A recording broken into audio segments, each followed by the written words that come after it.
Welcome to The Explainer. Today, we're going to tackle a question that, really gets to the heart of our digital lives. Are we ever truly anonymous online?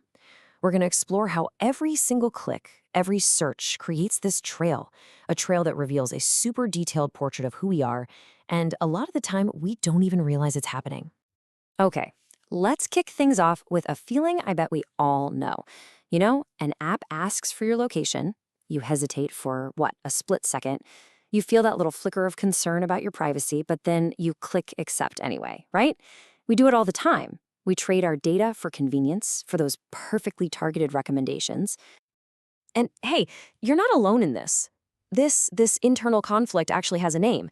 It's called the personalization privacy paradox. It's basically the huge gap between how much we say we care about privacy and what we actually do. And why do we do it? Well, it's because the benefit, that perfect restaurant recommendation, that surprise discount, it's right there, right now. It's tangible. But the risk to our privacy? That feels kind of abstract, something to worry about later. It's a tension that pretty much defines our modern digital lives.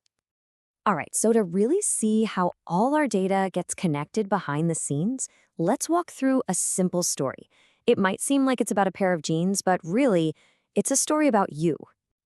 So it all starts innocently enough, right? You're just browsing online, maybe looking for a new pair of jeans. You find a pair you kind of like, you click on it, take a look, but then, you decide against it. You close the tab and you think, okay, that's the end of that.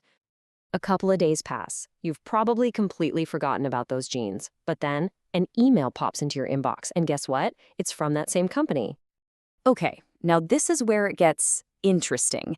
The email isn't just some random newsletter. No, it shows you the exact pair of jeans you were looking at. And look at that, there's a new 10% discount. But here's the really uncanny part.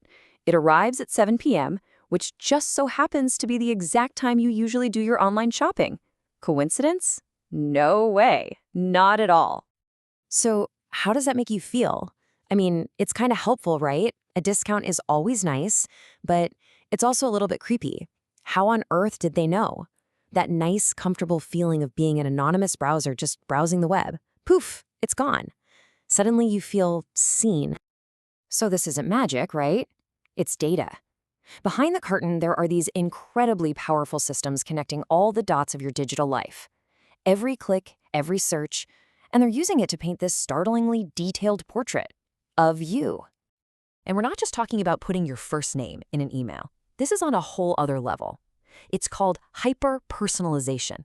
And what it is the use of AI to analyze all your data in real time to literally craft an online experience that is built moment by moment, specifically for you. It's a really powerful three-step process. First up, data collection. And I mean from everywhere. Your clicks, your location, even the stuff you buy in a real store. Second, AI algorithms instantly start sifting through all that data, hunting for patterns in your behavior. And finally, those patterns are used to create that perfectly individualized experience. Like that perfectly timed email about the jeans. And you've got to understand, the goal here isn't just to show you an ad. As researcher Helen Nissenbaum puts it, it's all about building choice architectures. Think of these as digital environments that are carefully designed to subtly guide your behavior toward a very specific outcome.